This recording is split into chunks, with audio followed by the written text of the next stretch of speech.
Bismillahirrahmanirrahim. Assalamualaikum warahmatullahi wabarakatuh dan salam sejahtera. Terima kasih kepada para penonton setia kami Bicara Naratif. Sudah pasti kebiasaannya kita bersiaran di saluran berita RTM, TV1 dan juga penstreaman secara dalam talian di RTM Klik. Apa yang kita bawakan naratif dan juga gagasan perbincangan pada malam ini sudah pastinya menjelang pembukaan sekolah seperti mana yang diumumkan oleh KPM baru-baru ini untuk kita melihat selepas negara kita beralih kepada fasa seterusnya dalam mendepani pandemik COVID-19, institusi pendidikan juga sudah mula diberikan kelonggaran untuk meneruskan pembelajaran secara fizikal namun secara berperingkat seperti yang digagaskan. Untuk bercakap lebih lanjut, sudah pastinya secara khusus dan spesifik berkenaan pengoperasian semula sekolah, saya terus saja amat berhati untuk bersama dengan individu yang bernama Tuan Zainal Abbas, pengarah bahagian pengurusan sekolah harian KPM. Assalamualaikum. Selamat malam. Assalamualaikum. Terima kasih. Sebenarnya ramai yang merindukan suara dan juga penampilan Tuan Zainal di kaca TV. Terima kasih bersama dengan kami pada malam ini. Alhamdulillah, saya juga amat berhati untuk bersama dengan Tuan Zainal. Namun begitu untuk perinciannya, sudah pasti kita berfokus kepada pengoperasian semula sekolah. Seperti yang diumumkan oleh Yang Berhormat Menteri baru-baru ini berkenaan pengoperasian yang akan bermula pada awal Oktober. Apa sebenarnya yang boleh digarap dan juga digagaskan dalam sebarang pengumuman dan juga prosedur yang telah pun ditetapkan untuk pengoperasian itu nanti, Tuan? Terima kasih Ismail. Sebagaimana yang diumumkan oleh Yang Berhormat Menteri sendiri pada 12 September sewaktu beliau mengumumkan tentang pembukaan sekolah ini, memang perancangannya telah kami bincangkan dengan begitu mendalam. Telah kami teliti option-option yang ada, pilihan-pilihan yang ada mengenai pembukaan sekolah ini. Jangkaannya apabila sekolah mula ditutup pada bulan Mei yang lalu, maaf saya, pelajar sebenarnya telah terlalu lama meninggalkan kawasan sekolah itu untuk mengikuti pembelajaran secara bersemuka.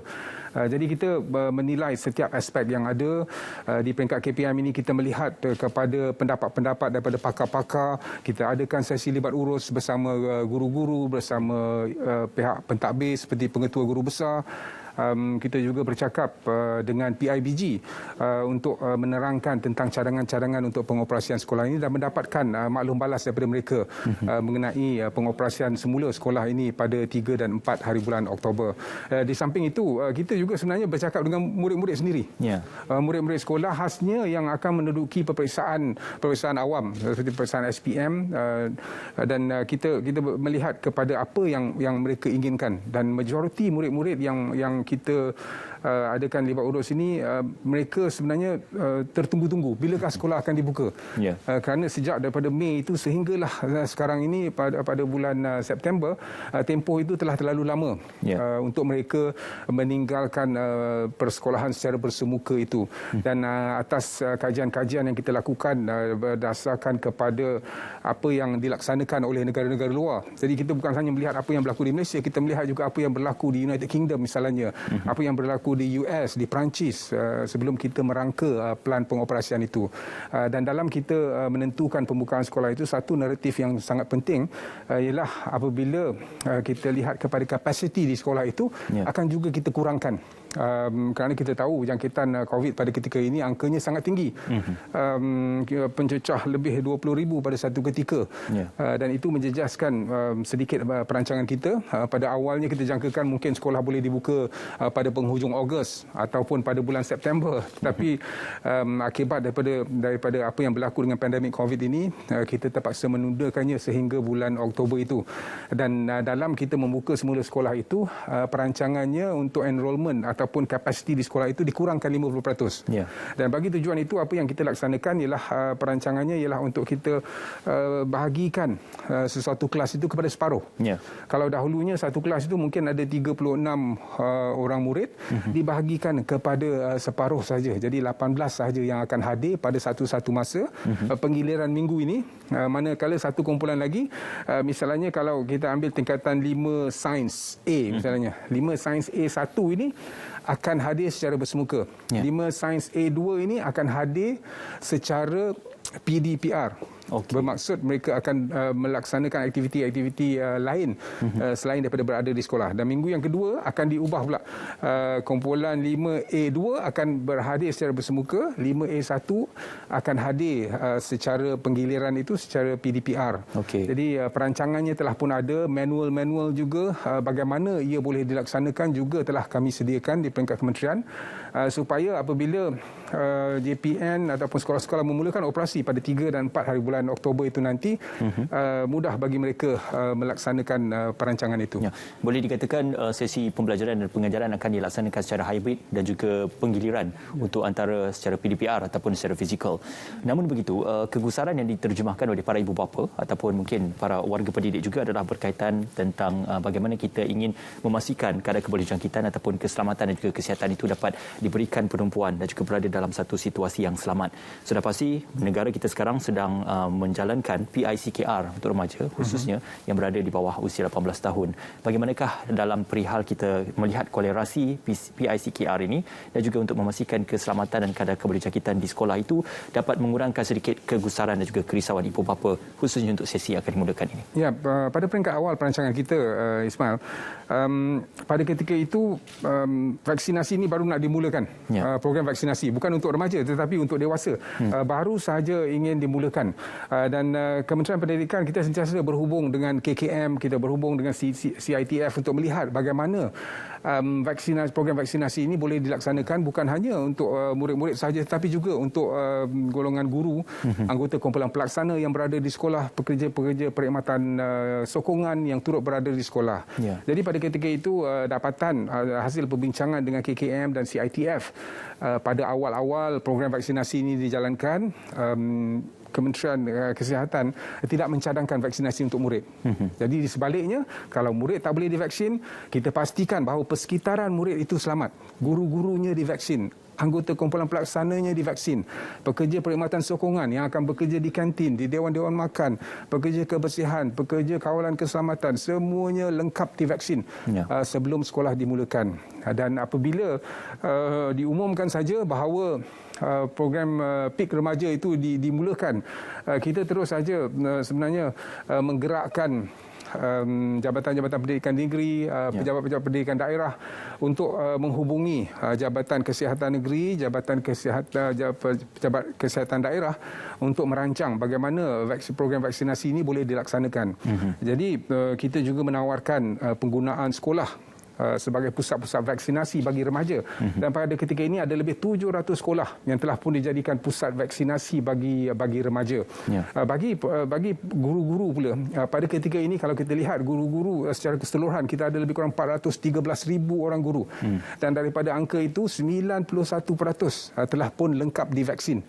Jadi kita harap by the time sekolah dibuka 3-4 Oktober ini secara berperingkat, lebih angka itu akan meningkat. Dan apabila kita lihat pengoperasian sekolah itu sendiri, dari segi pelaksanaannya adalah secara berperingkat, di mana tumpuan diberikan terlebih dahulu kepada murid-murid kelas peperiksaan ini, murid berkeperluan khas juga diberikan perhatian. Dan bagi guru-guru yang mengajar tingkatan 5, tingkatan 6 ini, kadar vaksinasi mereka lebih tinggi. Kerana itu yang kita push awal.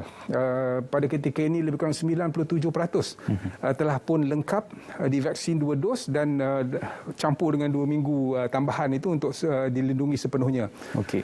Bagi murid-murid pula yang baru dilancarkan minggu lepas, 20 hari bulan pelancarannya oleh Yang Berhormat Menteri Kanan Pendidikan bersama-sama Yang Berhormat Menteri Kesihatan di Putrajaya. Dalam tempoh seminggu ini kita telah berjaya mencapai 30% pelajar yang telah pun divaksin. Bermaksud daripada 2.535 juta pelajar dalam golongan umur 12 sehingga ke 17 tahun itu, sehingga ke 18 tahun bagi pelajar-pelajar tingkatan 6 dan sebagainya, mereka telah pun berjaya divaksin, 30% daripada mereka. Manakala kalau kita kira yang lengkap pula divaksin, ada lebih kurang 4.4% yang telah pun lengkap divaksin 2 dos. Kerana walaupun kita lancarkan minggu lepas pada 20 hari bulan, tetapi sebenarnya program vaksinasi remaja ini dah bermula. Misalnya di negeri Sarawak, sejak 8 hari bulan September lagi, lebih awal dah dimulakan secara berfasa untuk kita melaksanakan vaksinasi bagi murid lah. Pergerakan ataupun mobilisasi untuk pembukaan semula sekolah-sekolah yang berada dalam kategori negeri yang dikategorikan dalam setiap fasa dalam pelan pemulihan negara itu itu bergantung kepada bagaimanakah kategori itu dimasukkan untuk setiap negeri tersebut. Jadi bagaimana pula untuk pengoperasian sekolah bersandarkan kepada negeri yang berada dalam fasa 1, 2, 3 ataupun 4 mengikut PPN? Ya, kalau kita lihat sebagaimana yang diterangkan oleh Yang Berhormat Menteri Pendidikan, pengoperasian secara berperingkat ini kita mengambil kira fasa pelan pemulihan negara yang sedang berkuat kuasa pada ketika ini.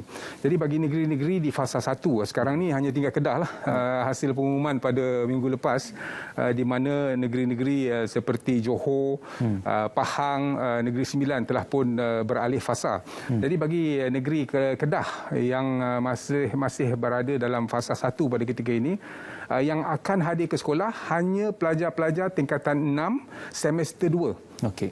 Dan juga pelajar-pelajar IGCSE O-level yang akan menduduki peperiksaan tidak lama lagi. Jadi bagi pelajar-pelajar tingkatan 6 semester 2 ini, mereka sebenarnya akan hadir ke sekolah untuk mengikuti pembelajaran secara bersemuka kerana mereka bakal menduduki peperiksaan STPM bagi semester 2 pada penghujung bulan Oktober. Tanpa penggiliran?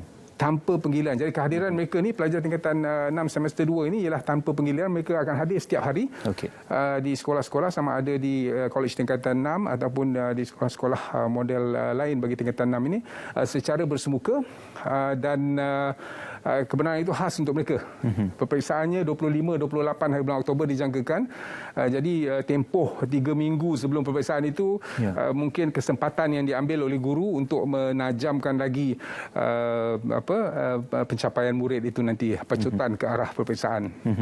Apabila kita bercerita tentang melanjutkan ataupun sudah pasti alang-alang kita bercerita tentang mereka yang akan mengambil peperiksaan, dilihatkan kepada takwim persekolahan itu yang sudah pun dilanjutkan kepada tahun 2022, dan perkara ini menimbulkan persoalan tentang bagaimana para pelajar itu akan catch up balik ataupun mendapatkan semula momentum bagi pembelajaran dan pengajaran untuk menghadapi peperiksaan itu. Mungkin boleh dikongsikan tentang khususnya mereka yang akan mengambil SPM, STPM dalam berubah kepada PDPR, kepada pembelajaran secara fizikal, tuan. Ya, sebenarnya Ismail, kita perlu lihat kepada keseluruhan, the whole picture lah, gambaran keseluruhan, di mana sebenarnya bagi setiap tahun, bagi setiap mata pelajaran, kurikulum itu perlu dihabiskan sebelum pelajar menduduki sebarang peperiksaan ataupun pentaksiran yang dilaksanakan di sekolah. Jadi kurikulum bagi tahun 2021 bagi setiap mata pelajaran ini telah pun kita lihat kepada pembahagiannya. Antaranya ialah kandungan asas. Ini yang penting, yang perlu dipelajari oleh setiap pelajar. Kandungan asas dalam mata pelajaran sejarah misalnya, kandungan asas dalam mata pelajaran matematik misalnya, yang akan membolehkan pelajar itu mencapai the core kepada kurikulum itu ataupun mata pelajaran tersebutlah. Dan ini bukan saja terpakai untuk pelajar kelas peperiksaan, tetapi juga kelas-kelas lain. Jadi pelajar tingkatan 3 sebelum mereka naik ke tingkatan 4, kandungan asas kurikulum mata pelajaran itu perlu mereka kuasai. Dan kemudian kita ada kandungan sokongan dan juga pelengkap yang boleh diberikan juga kepada pelajar. Jadi melihat kepada itu, kalau kita lihat dalam tempoh bersemuka ini, bagi tahun 2021 bila kita buka sekolah secara bersemuka pada 1 Mac, juga secara berperingkat pada ketika itu bagi sekolah rendah, dan juga 8 Mac. 1 Mac itu bagi pelajar prasekolah, pelajar tahun 1, dan 8 Mac bagi pelajar-pelajar lain di sekolah rendah, dan 1 pada bulan April itu untuk pelajar-pelajar sekolah menengah, dan kemudian bulan 5 kita terpaksa tutup. Jadi tempoh itu mereka banyak pada tahun 2021 ini mengikuti pembelajaran secara PDPR ataupun pembelajaran di rumah. Dan melihat kepada kurikulum keseluruhan yang telah dicapai mungkin pada bulan September ini, kita menjangkakan 70% ataupun lebih daripada kurikulum tahun 2021 ini telah dapat dilengkapkan oleh murid-murid, sama ada melalui bersemuka tadi ataupun melalui PDPR. Jadi ada 30% lagi.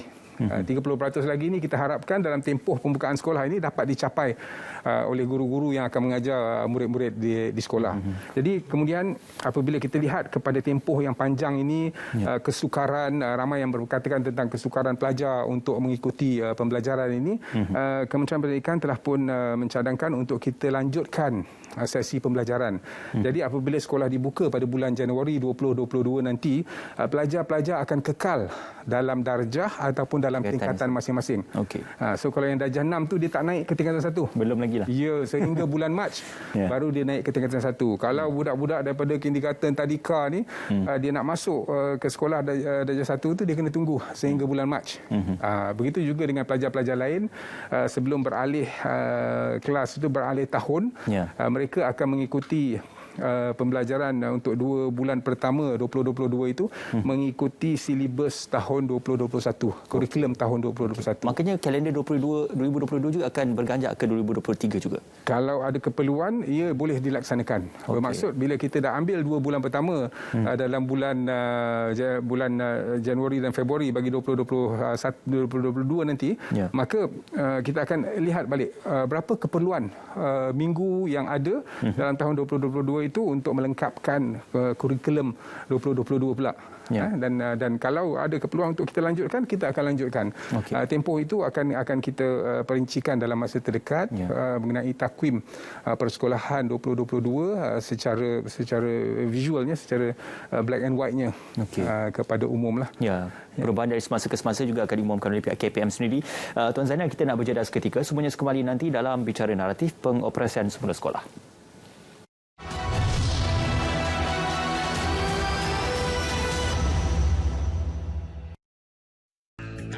Bismillahirrahmanirrahim. Assalamualaikum warahmatullahi taala wabarakatuh.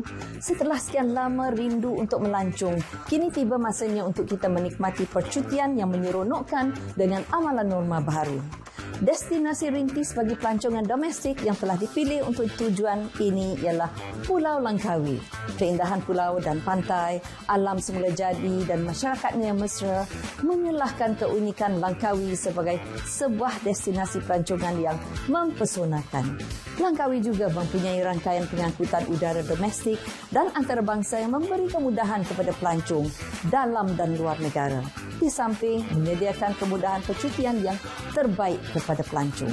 Saya Nancy Chukri bagi pihak Kementerian Pelancongan Seni dan Budaya merasa amat gembira mengaluk-alukkan anda semua ke Langkawi sempena pembukaannya sebagai perintis destinasi pelancongan domestik impian norma baharu. Pada masa yang sama, SOP juga perlu dijaga. Pastikan anda semua sentiasa mematuhi SOP yang telah ditetapkan dalam mengamalkan percutian norma baru. Jom ke Langkawi, semuanya ada di sini.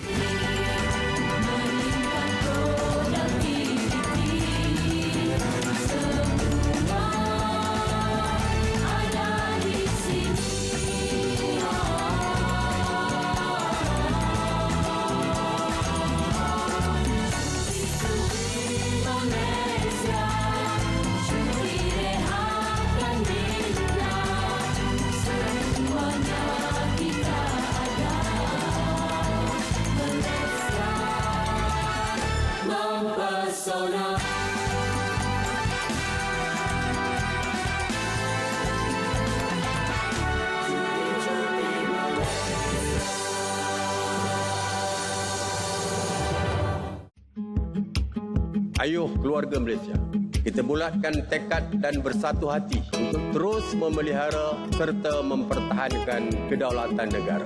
Sebagai keluarga Malaysia yang besar, kita harus bertoleransi dalam semua perkara.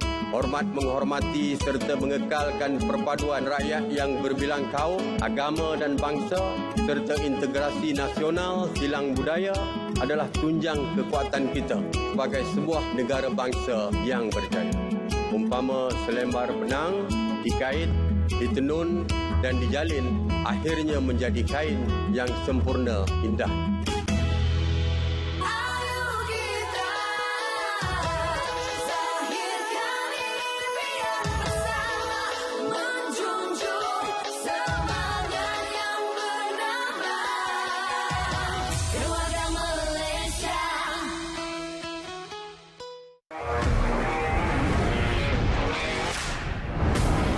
Industri, kementerian telah diberikan tanggungjawab untuk mewujudkan kerjasama di antara pihak swasta dan juga pihak awam yang disebut sebagai program imunisasi untuk industri ataupun PIKAS.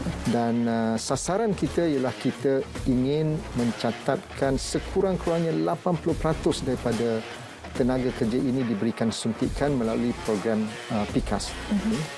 Sektor pembuatan dan perkilangan perlu menjalankan operasi kerana mereka membekalkan perkhidmatan perlu, sama ada barangan dan makanan. Maka pekerja-pekerja mereka terdedah kepada kemungkinan risiko penularan. Jadi kita memberikan keutamaan dalam sektor pembuatan supaya kita melindungi pekerja-pekerja kita yang terpaksa bekerja dalam tempoh PKP.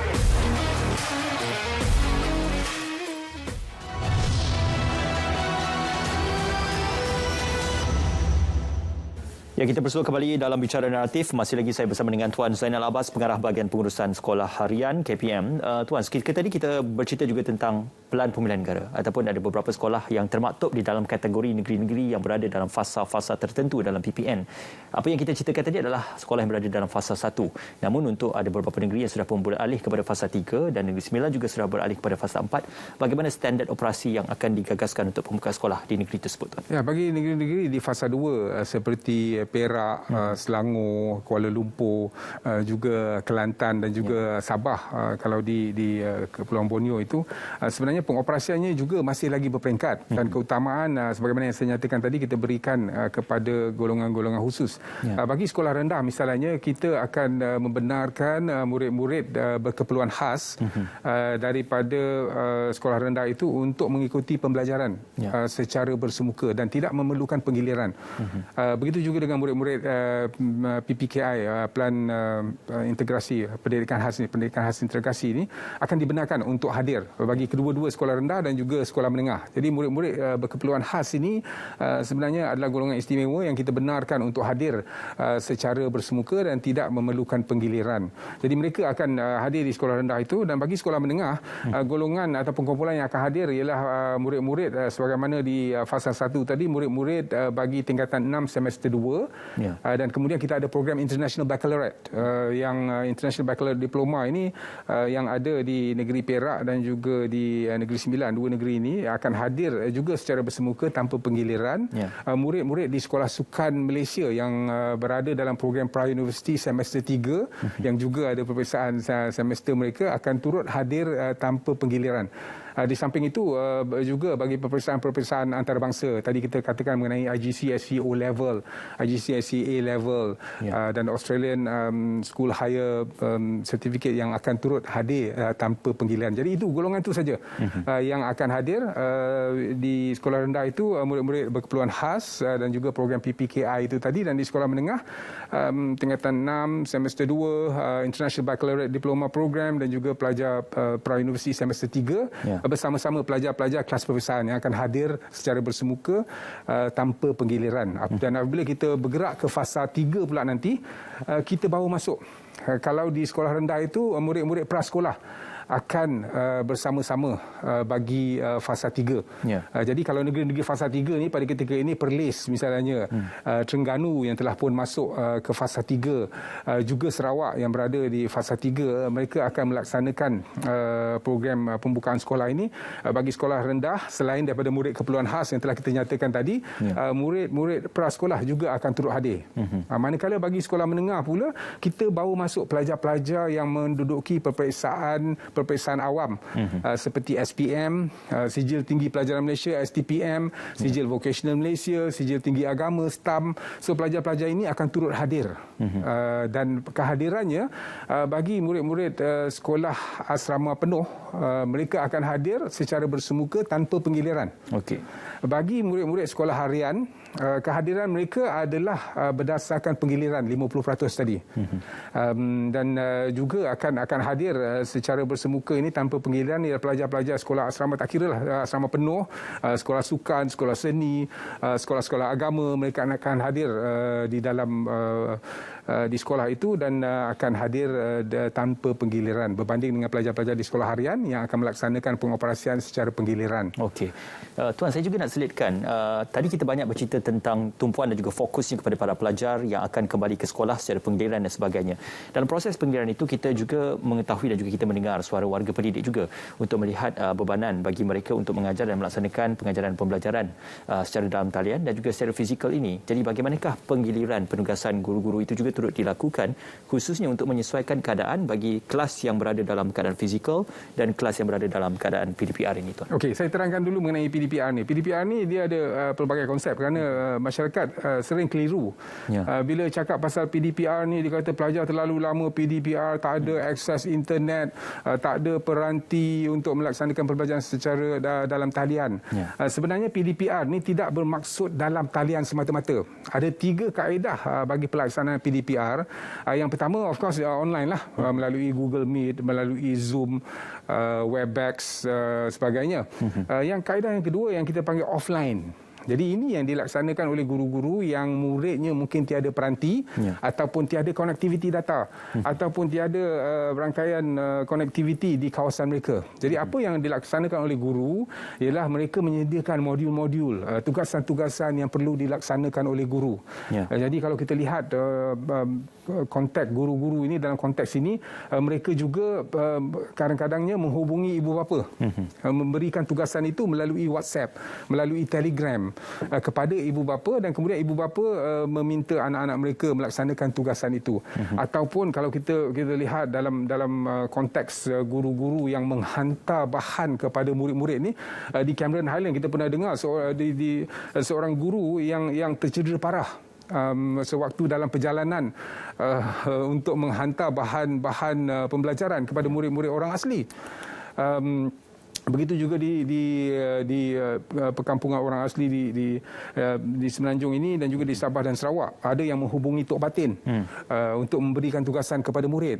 Ada juga guru-guru yang meletakkan tugasan itu di Pondok Jaga misalnya. Ibu bapa datang ambil dan kemudian menghantar kembali tugasan itu untuk disemak oleh guru. Jadi itu yang kita panggil offline.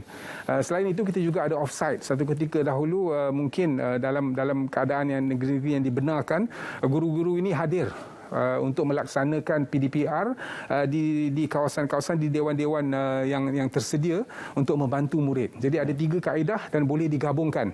Jadi penggiliran ini, bila kita kata kita buka secara penggiliran, bila kita kata kita buka secara berperingkat itu tadi, ada yang hadir di sekolah, ada yang meneruskan PDPR. Misalnya kalau tadi kita kata budak di fasa 3, bagi negeri fasa 3 hanya murid-murid keperluan khas dan juga prasekolah. Jadi bagaimana dengan tahun 1 hingga tahun 6? Mereka meneruskan PDPR sebagaimana biasa. Jadi bagi yang hadir itu, bila kita kata hadir secara penggiliran, bagi fasa 3 ini, misalnya murid-murid kelas peperiksaan, SPM, STPM itu tadi. Jadi minggu yang pertama, mereka bersemuka. Kumpulan yang kedua pula PDPR. Jadi yang sebenarnya dalam konsep ini, apabila kita melihat kepada cara guru melaksanakan ataupun menyediakan perancangan untuk pembelajaran pada setiap hari, sebenarnya itu memadai dilakukan oleh guru sebagaimana biasa. Kerana guru-guru ni sebelum dia masuk ke kelas, dia kena buat perancangan. Dia kena lihat kepada kurikulum itu, di mana, di peringkat mana kurikulum itu berada. Apa kandungan kurikulum yang ingin diajar. So guru sebenarnya perlu menyediakan rancangan pelajaran harian berdasarkan kepada kurikulum yang ada. Dan apabila mereka merangka apa yang nak diajar di peringkat mana, mereka juga menyediakan apa latihan-latihan yang perlu diadakan, yang perlu dilaksanakan oleh murid. Apa bahan sokongan yang boleh digunakan oleh murid untuk membantu pembelajaran itu.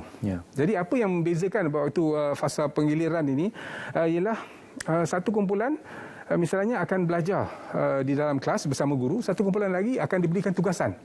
Kalau kita lihat kepada penubuhan Malaysia pada 16 September yang lalu, katalah kita belajar sejarah, topiknya kemerdekaan ataupun 16 September penubuhan Malaysia. Jadi satu kumpulan yang di dalam kelas itu akan belajar bersama guru. Guru akan menerangkan, memberikan beberapa penerangan, menunjukkan video dan sebagainya. Satu kumpulan lain yang berada di rumah, guru menyediakan tugasan. Jadi mereka melaksanakan own research misalnya, mencari bagaimana boleh tertubuhnya kerajaan Malaysia. Konteks pembelajaran masih sama. Teks pembelajarannya masih sama. Konteks dalam kurikulum itu masih sama. Cuma satu kumpulan bersama guru, satu kumpulan melaksanakan secara sendiri. Dan apabila tiba minggu yang berikutnya, mereka switch, mereka berubah dan apa yang mereka laksanakan sewaktu mereka PDPR itu di rumah, tugasan itu boleh dibawa kepada guru. Ada yang tak faham boleh ditanya kepada guru untuk mendapatkan lebih penjelasan. Nah, itu satu kaedah yang boleh digunakan. Selain daripada itu, KPM juga pada tahun ini telah melancarkan kembali program TV pendidikan. Ya, kita lihat melalui OKTV di RTM ada juga slot. Di Astro Tutor TV ada slot dan KPM juga turut melancarkan Didik TV. Jadi bagi bulan September ini, bermula bulan September ini, sebenarnya kalau kita lihat program-program dalam Didik TV, program-program akademik itu diajar oleh guru-guru cemerlang. Jadi di Malaysia ni kita ada golongan kumpulan guru-guru cemerlang ini yang memang master lah dalam subjek-subjek masing-masing. Jadi mereka yang mengendali program-program di Didik TV itu. Jadi pembelajarannya umpama belajar di dalam kelas.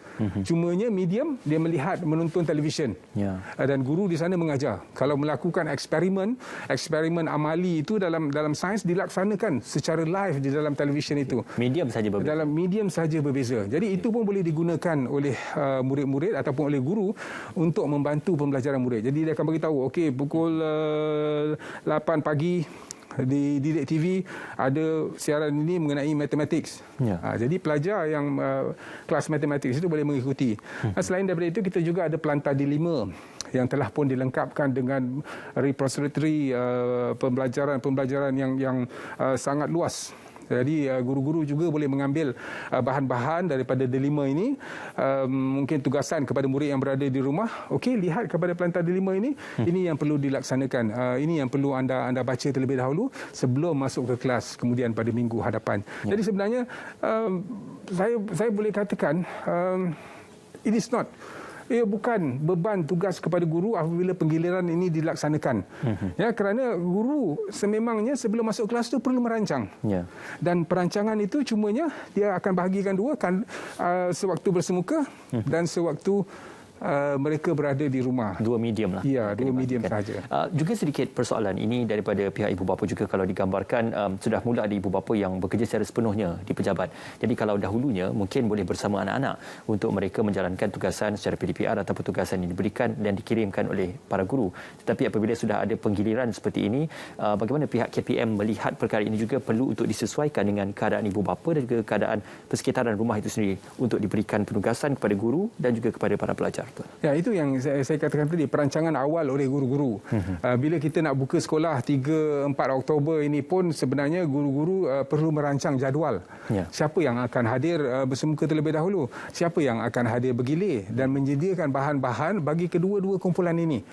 Jadi perancangan itu penting dan sebenarnya penglibatan ibu bapa dan juga pihak komuniti itu sangat penting dalam kita memperkatakan mengenai pendidikan di Malaysia ini.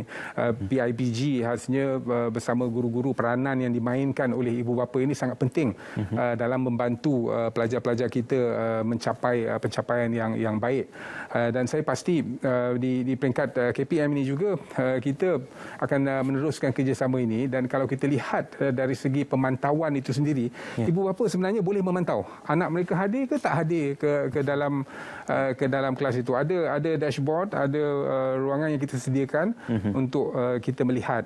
Dan kalau kita lihat bila kita cakap mengenai sama ada murid itu melaksanakan tugasan itu sendiri, itu yang kita perlukan kerjasama daripada ibu bapa untuk memastikan bahawa bukan saja guru yang memberikan tugasan itu, tetapi tanggungjawab itu digalas bersama-sama antara guru dan ibu bapa untuk melihat kepada pembelajaran murid itu. Kalau dahulu masa PDPR itu saya cakap secara offline itu Tok Batin pun bantu untuk tolong di kawasan-kawasan pedalaman. Ada di mana dihantar bahan-bahan pembelajaran itu melalui siapa yang datang ke pekan. Ada komuniti yang datang ke pekan untuk mengambil bekalan, membeli bekalan. Jadi bahan-bahan pembelajaran diserahkan kepada mereka. Mereka balik serahkan kepada murid. Dan kemudian orang lain pula datang bawa balik tugasan yang diberikan oleh guru tadi yang telah dilaksanakan oleh murid, serah balik kepada guru. Guru menanda dan memberi tugasan-tugasan baru. Jadi penglibatan sebegini dari pihak komuniti, dari pihak ibu bapa itu saya rasa yang akan membantu memantapkan lagi sistem pendidikan kita. Walaupun kita berdepan dengan pandemik dan juga tempoh yang sukar ini, namun dengan kerjasama semua pihak, ianya boleh dipermudahkan dan juga diberikan satu ruang yang lebih mudah untuk ke semua pihak, khususnya pada para pelajar. Tuan Zainal, kita nak berjeda seketika. Sekali lagi dalam Bicara Naratif, kita kembali selepas ini.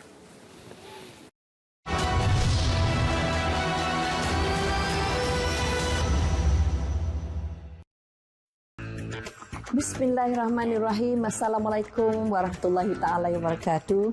Setelah sekian lama rindu untuk melancong, kini tiba masanya untuk kita menikmati percutian yang menyeronokkan dengan amalan norma baru.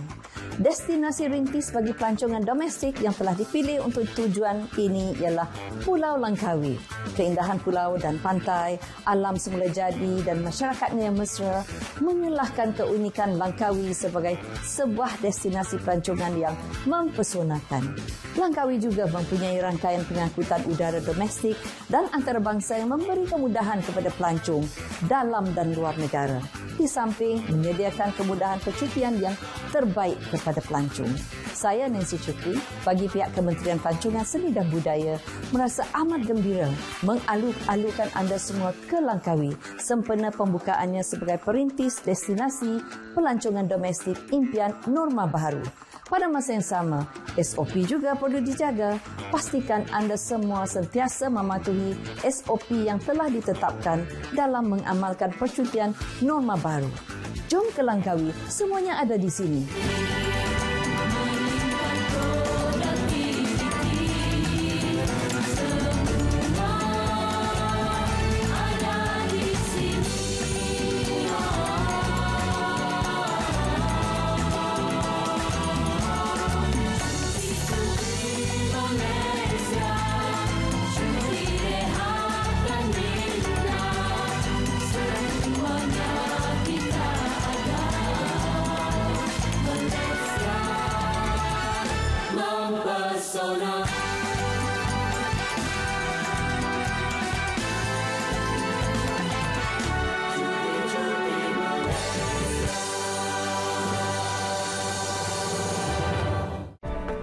Seiring dengan perkembangan teknologi komunikasi, kerajaan terus memberi tumpuan dalam memperluaskan capaian internet di 839 lokasi, terutamanya di kawasan penempatan orang asli dan terpencil di Sabah dan Sarawak.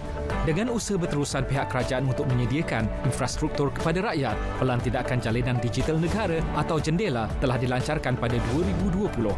Ia dilaksanakan secara berfasa melibatkan penamatan rangkaian 3G pada akhir 2021. Seterusnya, pemantapan rangkaian 4G dan penggunaan 5G bagi mengakses talian mudah alih berkelajuan tinggi di seluruh Malaysia dapat direalisasikan. Teknologi terminal satelit aperture sangat kecil VSAT antara infrastruktur penting untuk merapatkan jurang digital di kawasan pedalaman. Dengan adanya capaian internet berkualiti, komuniti di kawasan pedalaman dapat membina kemahiran pembelajaran dalam talian serta membantu meningkatkan ekonomi pengusaha IKS melalui e-dagang. Cabaran utama kita ialah dalam melaksanakan program-program ini untuk memulakan sektor ekonomi, dikatakan connectivity, berdasarkan keperluan rakyat. Binanya infra bangunan itu kita kena melihat dalam konteks keluarga, maknanya inklusif.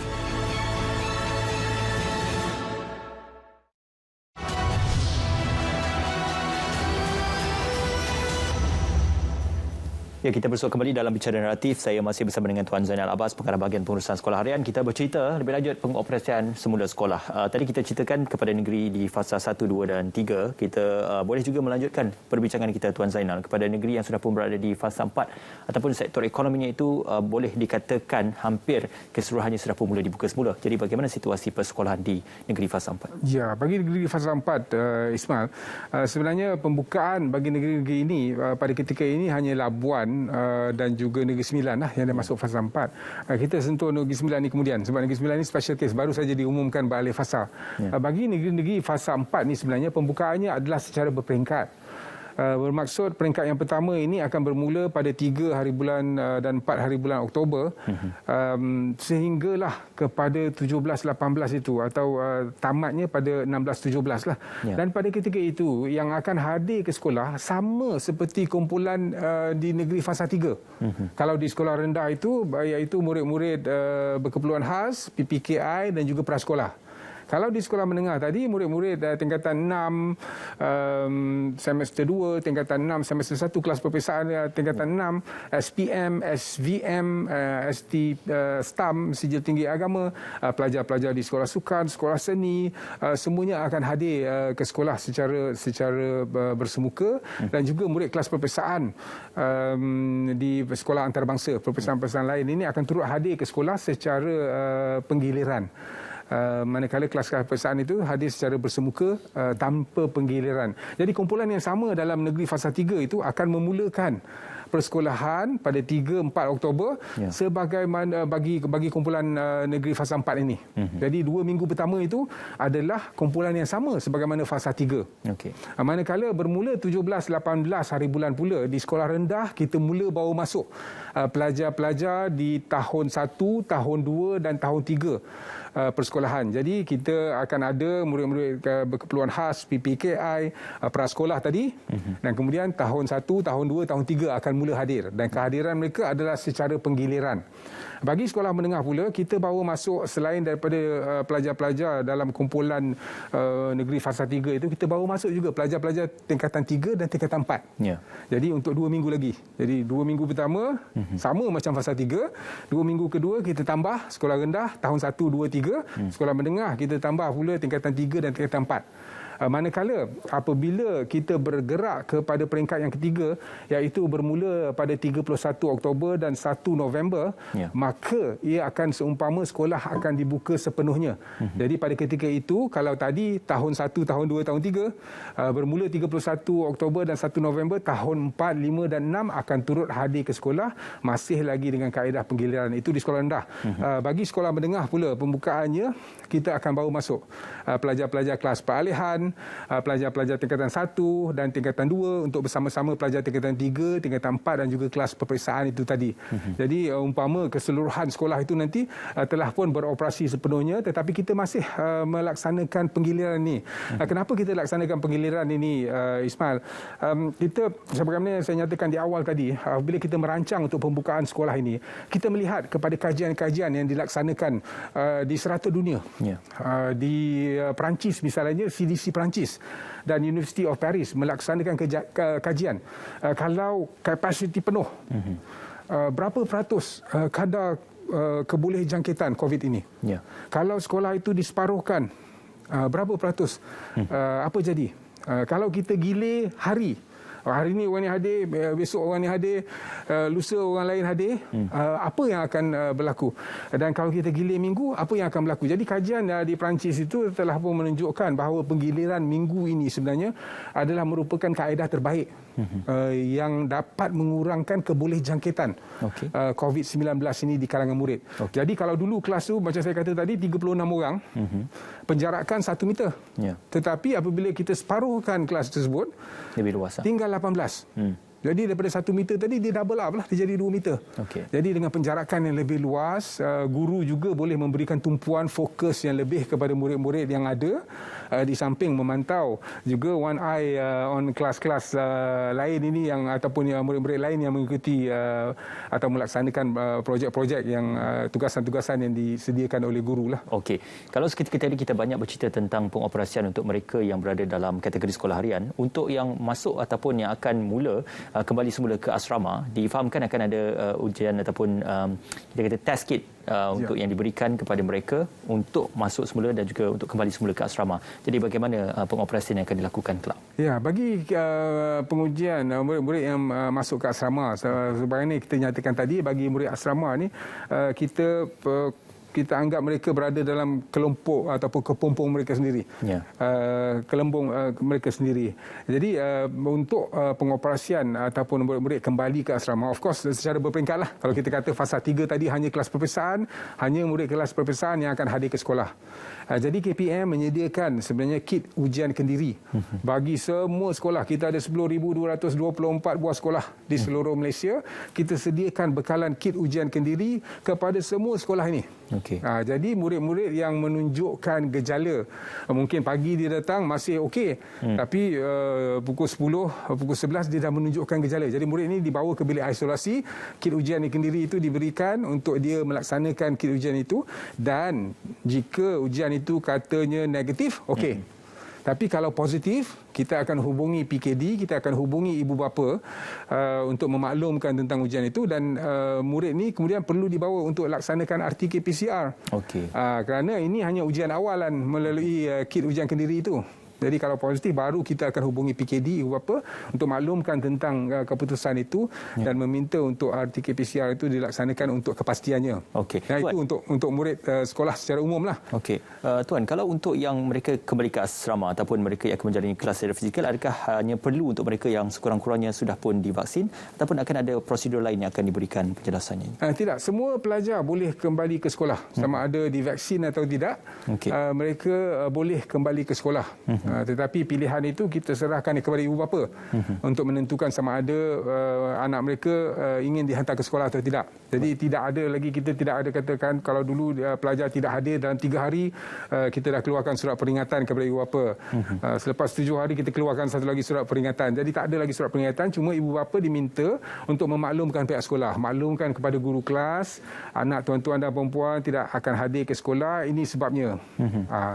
Dan boleh mengikuti pembelajaran PDPR itu. Tetapi bagi murid yang kembali, kita dah buat pelbagai perancangan ni dan kita bincang dengan KKM.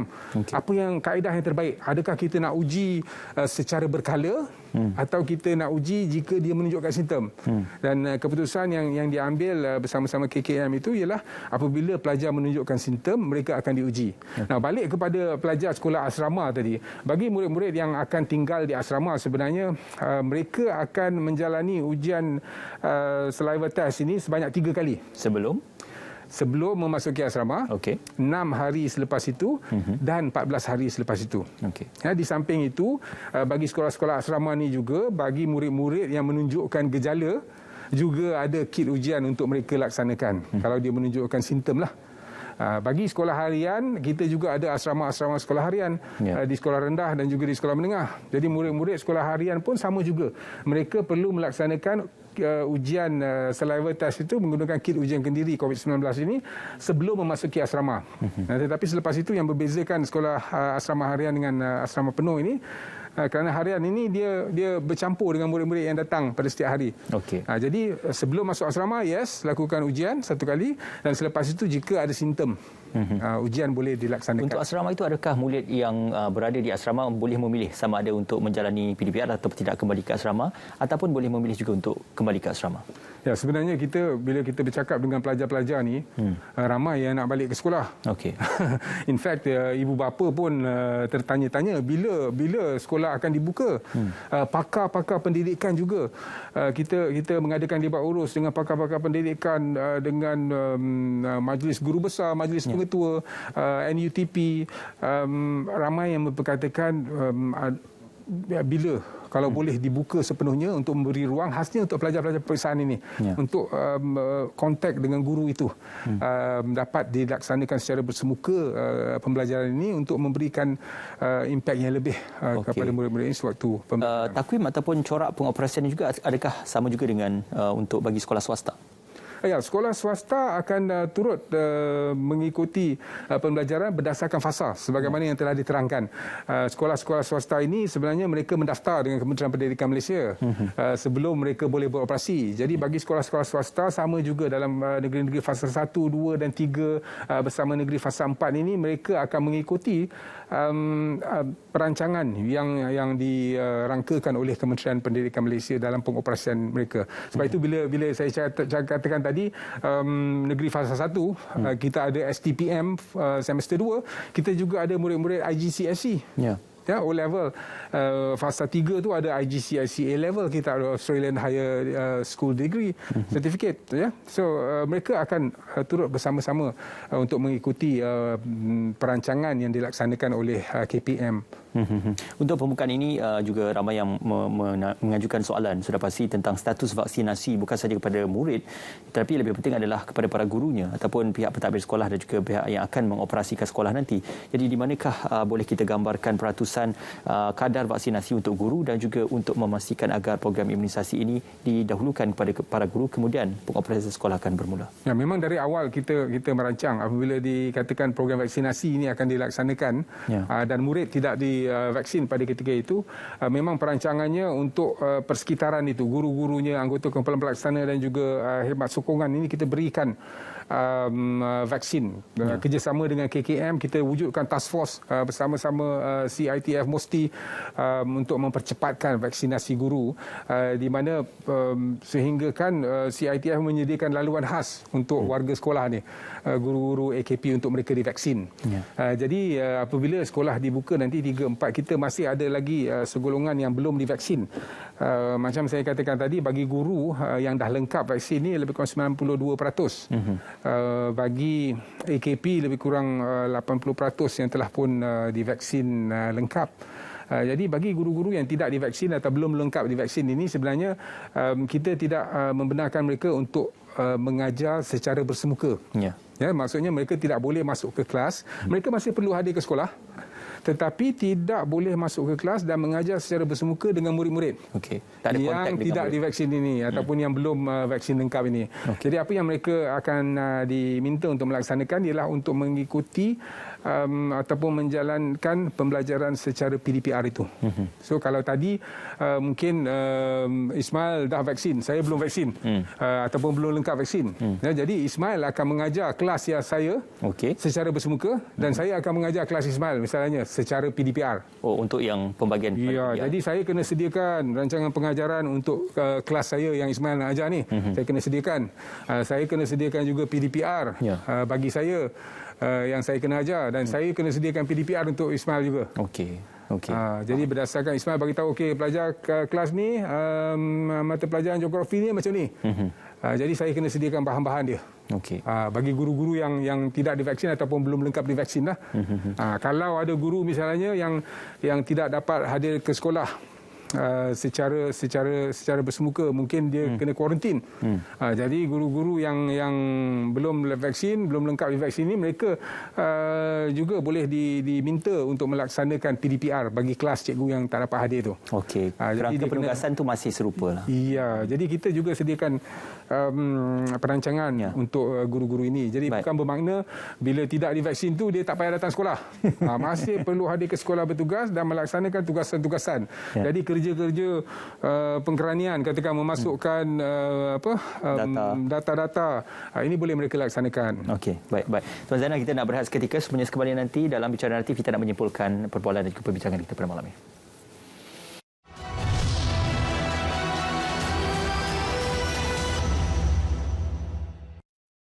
Panorama, budaya, kesihatan, teknologi, pelancongan, sejarah dan isu-isu semasa, antara paparan menarik yang dibawakan dari dalam dan luar negara. Saksikan Panorama setiap Isnin 10 malam hanya di TV1.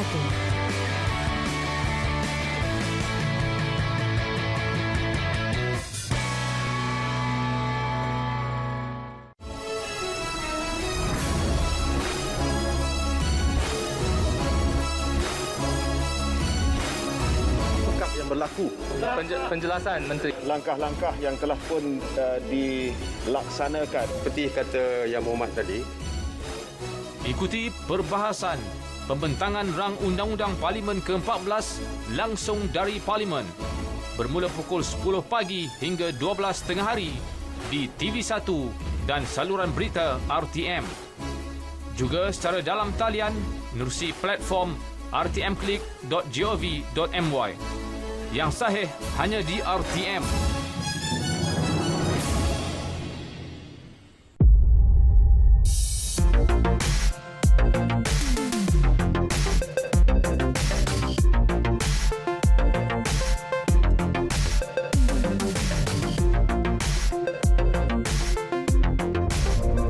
Paparan dan kupasan pelbagai isu kami bawakan. Secara eksklusif dan mendalam. Secara langsung dalam BIS Malaysia, Isnin hingga Jumaat di saluran berita RTM dan TV1. Selamat datang ke Ubah Kopi. 3 cawan kopi. Okey, hari ini saya nak tunjukkan cara untuk buat bread pudding. Itu dia bintang kita. Boleh curia, boleh kena. Sama dengan saya, Anjing Indrawani, dan pasti kami bawakan suara dan juga aspirasi anak-anak belia dari bumi Kenyalang ini. Nampak saya pun dah bersedia, jadi mari kita berkenalan dengan beliau. Apa agaknya teknik yang boleh mengelakkan daripada kecederaan, kerana mereka ini adalah orang kata ahli gustiringan yang profesional. Mewarnaimu hanya di TV1.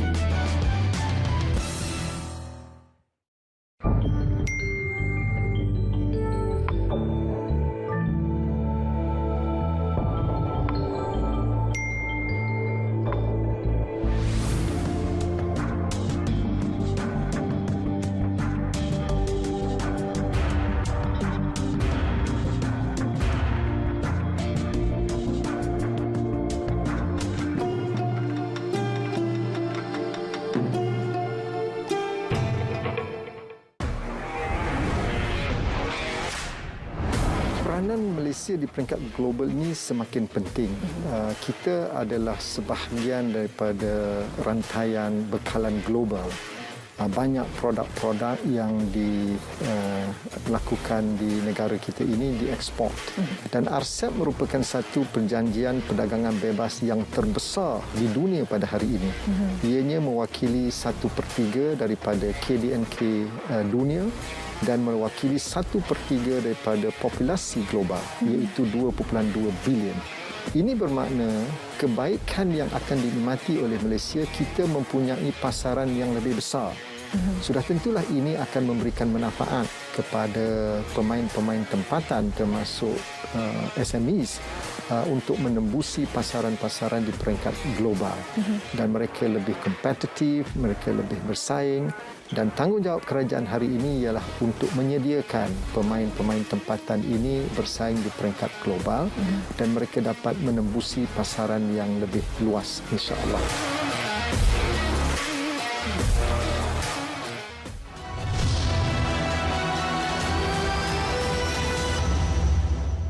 Ya, kita bersua kembali dalam Bicara Naratif. Tuan Zainal, masa yang berbaki sedikit ini untuk dikongsikan tentang negeri yang beralih fasa, bagaimana standard prosedur yang akan dilakukan untuk pengoperasian semua sekolah, dan juga diteruskan juga dengan di Pulau Langkawi, bagaimana pula statusnya untuk pengoperasian sekolah di negeri. Ya, terima kasih. Bagi negeri-negeri yang beralih fasa ni, KPM telah menentukan atau menetapkan bahawa kita akan beri tempoh 2 minggu. Ya. So kalau negeri itu berada di fasa ketiga, kita akan beri 2 minggu sebelum dia beroperasi sebagai negeri fasa 4. Baru-baru ini diumumkan Johor, Pahang dan Negeri Sembilan. Bagi Johor misalnya, mereka sebelum ini berada di negeri fasa 1. Jadi berkuasa tarikh itu pada 24 hari bulan September. Jadi 2 minggu kita bagikan tempoh, walaupun sekolah-sekolah lain bermula 3 ataupun negeri lain bermula 3-4 Oktober, tetapi di Johor dia akan hanya bermula pada 10 hari bulan Oktober nanti. Okey, ikut fasa itu dahulu lah. Ikut fasa, ya, dia akan ikut fasa 2 lah. Bagi Pahang pula beralih daripada fasa 2 kepada fasa 3. Jadi Pahang, bagi pembukaan sekolah pada 4 hari bulan itu, Pahang akan melaksanakan sebagaimana negeri fasa 2 lagi. Manakala apabila sampai pada 11 hari bulan Oktober nanti, barulah Pahang akan beroperasi sebagai negeri fasa 3. Okey. Ya, ini tempoh 2 minggu ni kita tetapkan untuk memberi ruang kepada para pelajar, untuk memberi ruang kepada ibu bapa dan juga guru membuat persediaan untuk menghadapi pembukaan itu. Okey. Kalau kita cakap okey, hari ini fasa 2, tiba-tiba esok dah fasa 3. Jadi tak sempat untuk ibu bapa membuat urusan nak sediakan pengangkutan untuk pelajar, guru-guru untuk menyediakan jadual waktu bagi pelajar-pelajar itu. Jadi itu yang kita berikan tempoh 2 minggu. Okey. Langkawi sedikit tuan untuk kita. Langkawi pula dalam gelembung travel bubble itu akan beroperasi sebagaimana negeri fasa 4. Jadi Jadi sekolah akan dibuka mengikut 3 peringkat tadi sebagaimana negeri fasa 4 yang telah kita terangkan. Sebab tak logik kalau industri lain telah dibuka, you boleh pergi makan dekat restoran, boleh pergi shopping, boleh pergi mandi pantai dan sebagainya, tapi tak boleh pergi sekolah. Jadi kita operasikan Langkawi itu sebagaimana negeri fasa 4. Baik. Terima kasih. Satu penjelasan yang baik juga. Terima kasih diucapkan kepada Tuan Zainal Abbas, Pengarah Bahagian Perusahaan Sekolah Harian KPM. Juga terima kasih kepada pihak KPM atas penjelasan untuk kita memberikan takrifan dan juga naratif kepada pengoperasian semula sekolah. Dan insya-Allah kita akan bermula pada awal Oktober mengikut fasa yang telah pun ditetapkan. Terima kasih Tuan Zainal. Terima kasih pihak KPM. Dengan itu terima kasih bersama kami dalam Bicara Naratif pada malam ini. Assalamualaikum. Selamat malam.